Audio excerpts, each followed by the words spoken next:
The Los Angeles Lakers are at a crossroads, and the stakes couldn't be higher. As whispers of a coveted trade target heat up, the question looms: can the Lakers land the big man they desperately need? With the trade deadline fast approaching, the pressure is on and the clock is ticking. Join us as we unpack the latest developments and what they could mean for our championship hopes. Don't forget to subscribe and like this video so you never miss a moment of Lakers news. The Los Angeles Lakers are in a bit of a pickle right now in the trade market, and the situation surrounding Jonas Valanciunas has really exposed some of the dilemmas they're facing. We've all heard the whispers about the Lakers' keen interest in the Washington Wizards center, but what's the holdup? Jovan Buha from The Athletic recently shed some light on this conundrum. The Lakers made a couple of significant trades over the offseason, giving up 3 second-round picks to snag Dorian Finney-Smith and Shake Milton from the Brooklyn Nets. But now, those second-round picks they have left aren't exactly the most enticing. They're projected to land between 45 and 52 based on how the season unfolds for both the Lakers and the Clippers. That's not the kind of draft capital that gets you a player like Valanciunas, who could really solidify our front court. It's frustrating to think about how the Lakers missed out on Nick Richards, another center on their radar, who was traded to the Phoenix Suns for a more appealing second-round pick package. Richards had a standout debut with the Suns, posting 21 points and 11 rebounds, which just adds salt to the wound for us Lakers fans.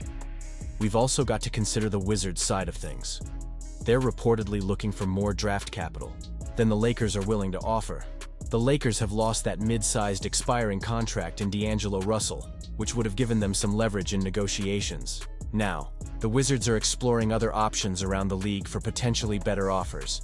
It's a tough pill to swallow as a fan, knowing that the team is stuck in this limbo.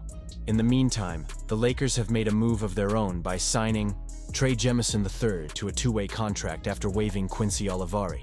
Sure, Jemison stepped up against the Nets with solid stats, but let's be real, he's not Valanciunas. He's described as an energy guy, and while that's great for depth, we need a proven presence in the paint, especially if Anthony Davis continues to deal with injuries.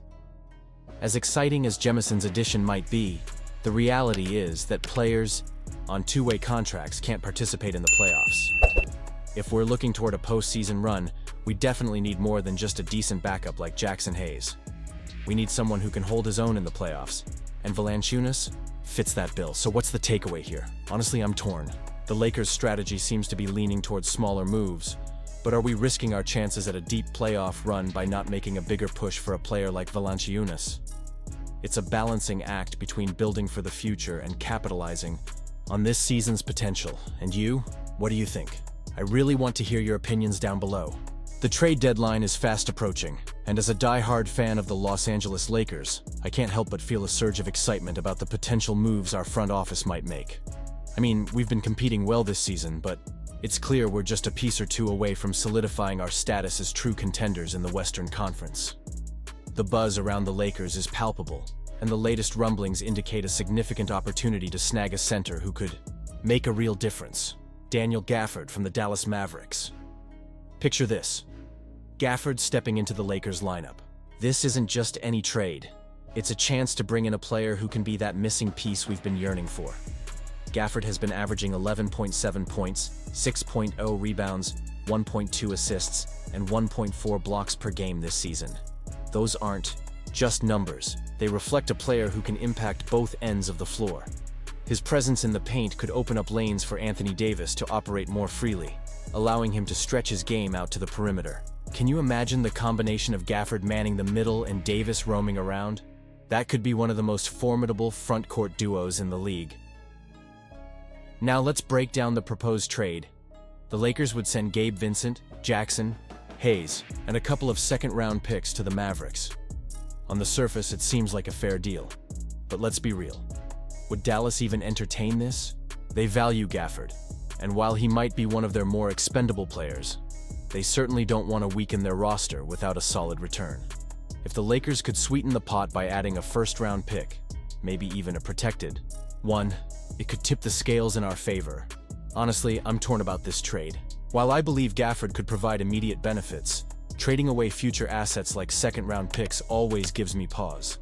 The Lakers have a storied history of making bold moves, and when it comes to our championship aspirations, I understand the urgency. But how much are we willing to gamble on our future for a shot at glory today? It's a delicate balance, and the front office will need to tread carefully. What excites me most is Gafford's skill set. He doesn't space the floor like some modern bigs, but that isn't necessarily a bad thing. His ability to defend the rim and secure rebounds can significantly bolster our defense. We've seen too many games where our interior defense has been exposed, and adding a player like Gafford could help mitigate that issue. Plus, with his contract being team-friendly at $13.3 million this season and $14.3 million next year, it fits perfectly within our salary cap, allowing us some flexibility down the line. This isn't just a short-term fix. It's a strategic move that could pay dividends as we pursue another championship. And let's not overlook the emotional aspect of this. As fans, we invest so much into this team. Every game, every trade, every moment feels personal. The thought of Gafford in a Lakers jersey brings with it a wave of optimism.